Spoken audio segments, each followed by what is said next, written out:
شاید وہ کہیں نہ کہیں اس کو ملنا شروع ہوئی۔ کچھ دنوں کے بعد کرسمس کا دور آیا، تمام بچے بہت خوش تھے کرسمس سے پہلے، اور اگلے دن جب وہ اسکول میں آئے کرسمس کے دن اگلے دن تو وہ ٹیچرس کے لیے بہت سارے تحفے اور پریزنٹس دیے۔ ٹیڈی کی خوشی، تمام بچوں نے اس کو پریزنٹس دیے جو کہ خوبصورت انویلپس اور خوبصورت پیکنگس کے اندر تھے۔ جب ٹیڈی نے اس کو اپنا گفٹ دیا تو وہ ایک اخبار کے اندر لپٹا ہوا تھا۔ تمام بچے دیکھ کے ہنسنے لگے، لیکن مس ایلن نے تمام بچوں کو خاموش کرایا اور انہیں کہا کہ آپ لوگ ہنسے مت اور خاموشی سے میری بات سنو۔ پھر انہوں نے ٹیڈی کو اگین اپریشیٹ کیا کہ تم میرے لیے گفٹ لائی ہے، میرے لیے بہت بڑی رقم تھا۔ پھر انہوں نے تمام اسٹوڈنٹس کے سامنے اس گفٹ کو کھولا جو کہ اخبار میں لپٹا ہوا تھا، اور اس کے اندر ان کو دیکھ کے حیرت ہوئی کہ ایک پرفیوم کی آدھی بھری ہوئی بوتل تھی اور اس کے علاوہ ایک نیکلس تھا جس کے کچھ موتی جو ہے نہیں تھے۔ پھر بچے تمام ہنسنے لگے، لیکن مس ایلن نے دوبارہ تمام بچوں کو خاموش کروایا اور ٹیڈی سے کہا کہ یہ میرے لیے بہت ہی خوبصورت ہے، اور اسی وقت انہوں نے پرفیوم کو اپنے کپڑوں پہ چھڑکا اور بریسلیٹ کو پہن لیا۔ کچھ دیر کے بعد بریک ہو گئی، تمام اسٹوڈنٹس باہر چلے گئے، لیکن ٹیڈی نہیں گئے۔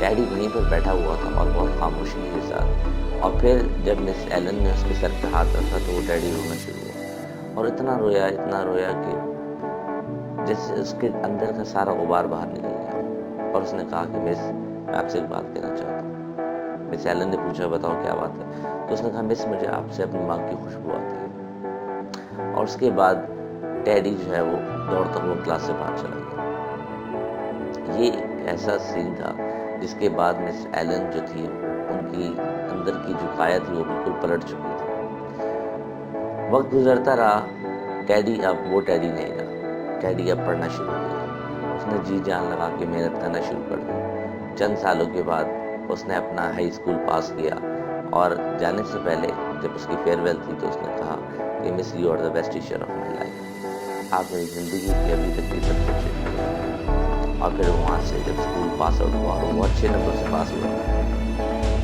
وقت گزرتا رہا، 2 سال اور گزر گئے۔ پھر ایک دن اس مس ایلن کو خط ملا ان کے گھر کے ایڈریس پہ، جس میں لکھا ہوا تھا کہ مس ایلن آئی ایم ٹیڈی، آپ مجھے بھول تو نہیں ہوں، اور میں نے اپنا کالج پاس کر دیا، لیکن ابھی تک آپ جیسے ٹیچر مجھے کوئی نہیں ملا، you are the best teacher of my life. سلسلہ یہاں پر ختم نہیں ہوا۔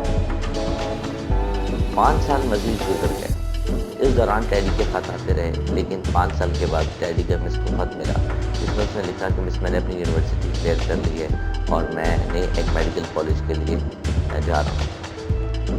مس ایلن کی خوشی کو ٹھکانا نہ رہا۔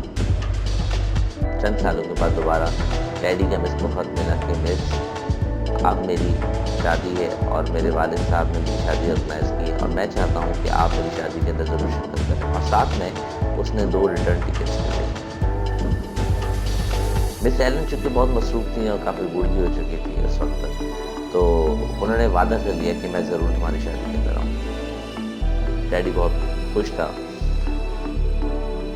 جس دن شادی تھی اس دن مس ایلن لیٹ ہو گئی، وقت سے تھوڑا لیٹ ہو گئی، تو مس ایلن نے سوچا شاید فنکشن وغیرہ ختم ہو چکا ہوگا، پھر بھی انہوں نے کہا چلو میں چلی جاتی ہوں۔ جب وہ وہاں پر پہنچی کافی لیٹ ہو چکی تھی، لیکن وہاں پر بالکل خاموشی کے سناٹا تھا ہال کے باہر۔ جب ہال میں داخل ہوئی، جیسے ہی وہ ہال میں داخل ہوئی تو دیکھا ٹیڈی بہت پریشانی کے عالم وہاں پر گھوم رہا تھا، اور جیسے ہی وہ داخل ہوئی تو پورا ہال جو تھا وہ روشنیوں سے جگمگا گیا، اور ٹیڈی دوڑتا ہوا آیا ہال کے اندر اور پھر مس کا ہاتھ پکڑا اور اسٹیج پہ لے گیا، اور وہاں پہ مائک رکھا ہوا تھا، اور اس نے تمام جو وہاں پہ آڈینس بیٹھی ہوئی تھی جو کہ بڑے اچھے لوگ بیٹھے ہوئے تھے، ڈاکٹرز اور سارے انجینئرس طرح کے لوگ بیٹھے ہوئے تھے، چونکہ ٹیڈی اس وقت تک کے مقام حاصل کر چکا تھا، تو اس نے کہا آپ لوگ ہمیشہ کہتے تھے کہ میری ماں کہاں ہے، تو آج میں دکھانا چاہتا ہوں یہ ہے میری ماں کی جن کی وجہ سے آج میں یہاں پر پہنچا ہوں۔ یہ کہتے ہوئے ٹیڈی کی آنکھوں سے مسلسل آنسو بہ رہے تھے، اور کہانی یہاں پہ ہم یہاں پہ اختتام پذیر ہیں۔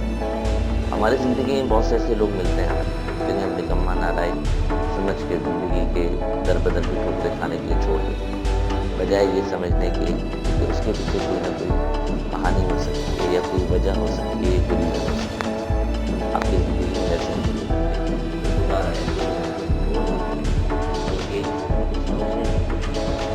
سکتا ہے کہ کوئی کی وجہ سے انجینئر، ڈاکٹر یا کسی اچھے عہدے پہ لگ سکتا ہوں، لیکن اگر آپ نے اس کو نہیں سمجھا تو یاد رکھیں ہو سکتا ہے وہی بچہ زندگی میں ناکام ہو جائے۔ تو ناکامی اور کامیابی صرف سمجھنے کی مجھے کوشش ہے۔ اگر آپ نے یہ کہانی سمجھ لی تو مجھے امید ہے کہ آپ میں سے بہت سے ایسے لوگ ہیں جو زندگی میں کامیاب نہیں بلکہ بہت کامیاب کر سکتے ہیں۔ کامیاب ہونا تو سب کو آتا ہے لیکن کامیاب کرنا کسی کسی کو۔ امید کرتا ہوں میری ویڈیو آپ لوگوں کے لیے ایک راہ راست شامل ہوگی۔ اگر میری ویڈیو پیرنٹس دیکھ رہے ہیں یا ٹیچرز دیکھ رہے ہیں یا اسٹوڈنٹس خود دیکھ رہے ہیں تو کائنڈلی سمجھنے کی کوشش کریں اس سے پہلے کہ بہت دیر ہو چکے اور ہم ایک مزید ڈیڈی کو کھو دیں۔ میری آنے والی ویڈیو تک کے انتظار کیجیے گا۔